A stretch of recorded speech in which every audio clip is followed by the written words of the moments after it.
അക്വസെട്ടൻ വ്ലോഗിൻ്റെ പുതിയൊരു വീഡിയോയിലേക്ക് എല്ലാവർക്കും സ്വാഗതം. ഇത്തവണ ഒരു തിരുപ്പതി യാത്രയാണ്. സെക്കന്ദരാബാദിൽ നിന്നും തിരുപ്പതി വരെ പോകുന്ന പത്മാവതി എക്സ്പ്രസ്സിലാണ് യാത്ര ആരംഭിച്ചത്.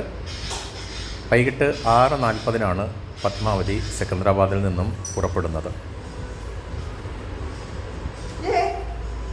ഏതാണ്ട് 14 മണിക്കൂറോളം നീളുന്ന യാത്രയാണ് സെക്കന്ദരാബാദിൽ നിന്നും തിരുപ്പതിക്ക്. തിരുപ്പതിയിൽ ഏതാണ്ട് കാലത്ത് 6:55 തന്നെ എത്തിച്ചേർന്നു. ഉടൻ തന്നെ അവിടുന്ന് ശ്രീനിവാസ റെസ്റ്റ് ഹൗസിലേക്ക്, നേരത്തെ ഓൺലൈനിൽ ബുക്ക് ചെയ്തിട്ടുള്ള ശ്രീനിവാസ റെസ്റ്റ് ഹൗസിലേക്ക് ഉള്ള യാത്രാമധ്യയാണ്. ഓൺലൈനിൽ നമുക്ക് വരുന്നത് ഡബിൾ ബെഡ്റൂമിന് 235 രൂപയാണ്. റെയിൽവേ സ്റ്റേഷനിൽ നിന്നും ശ്രീനിവാസിൽ വരെ എത്തുവാൻ ഓട്ടോയ്ക്ക് ഒരാൾക്ക് 40 രൂപ വീതമാണ് ഓട്ടോ ആയാലും ടാക്സി ആയാലും നമ്മളിൽ നിന്ന് ഈടാക്കുന്നത്. ഇത് ശ്രീനിവാസ റെസ്റ്റ് ഹൗസാണ്.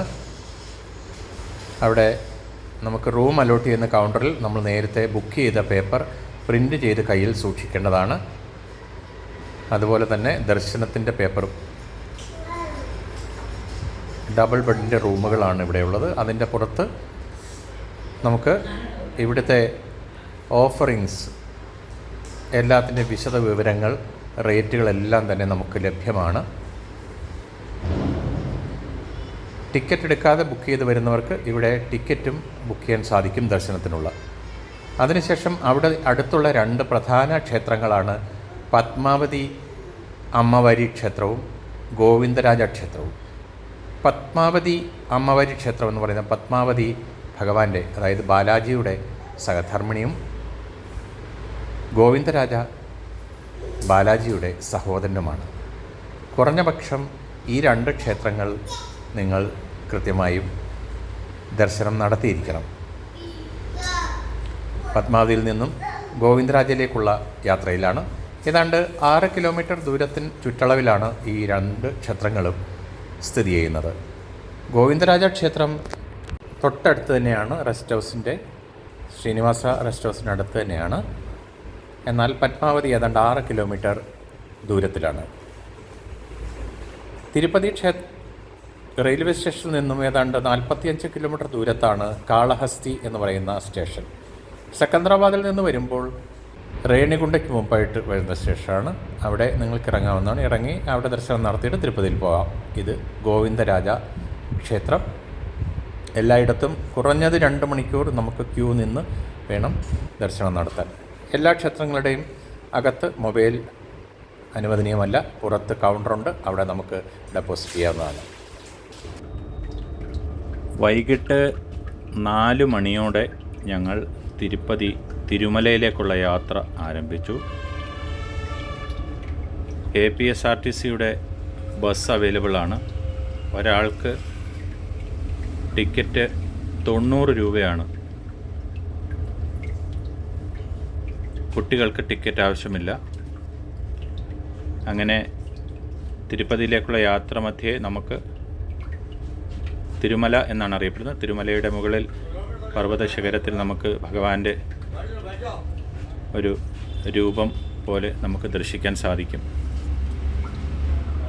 ഇവിടുന്ന് 23 കിലോമീറ്ററാണ് ഏകദേശം തിരുമലയിലേക്ക്, അതായത് ക്ഷേത്രം സ്ഥിതി ചെയ്യുന്ന സ്ഥലം. ഞങ്ങളങ്ങനെ ക്ഷേത്രത്തിൽ എത്തിച്ചേർന്നു. ഏതാണ്ട് 1 മണിക്കൂർ, 1.25 മണിക്കൂറോളം എടുത്തു. നല്ല മഴ പെയ്യുന്നുണ്ട്, അതുകൊണ്ടാണ് സമയം കൂടുതലെടുത്തത്.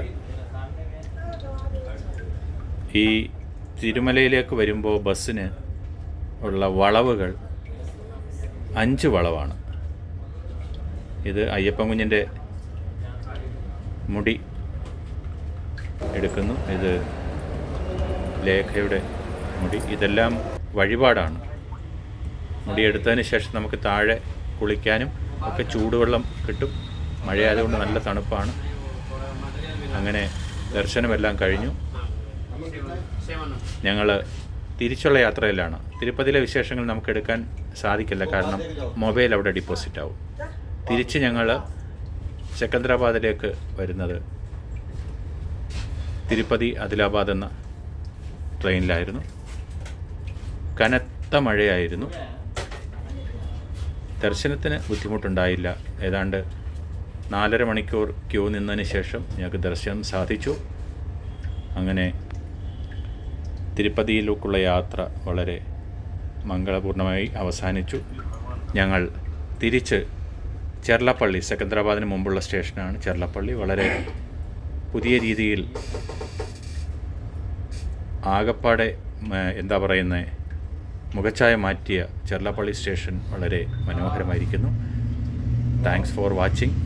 Please comment and like.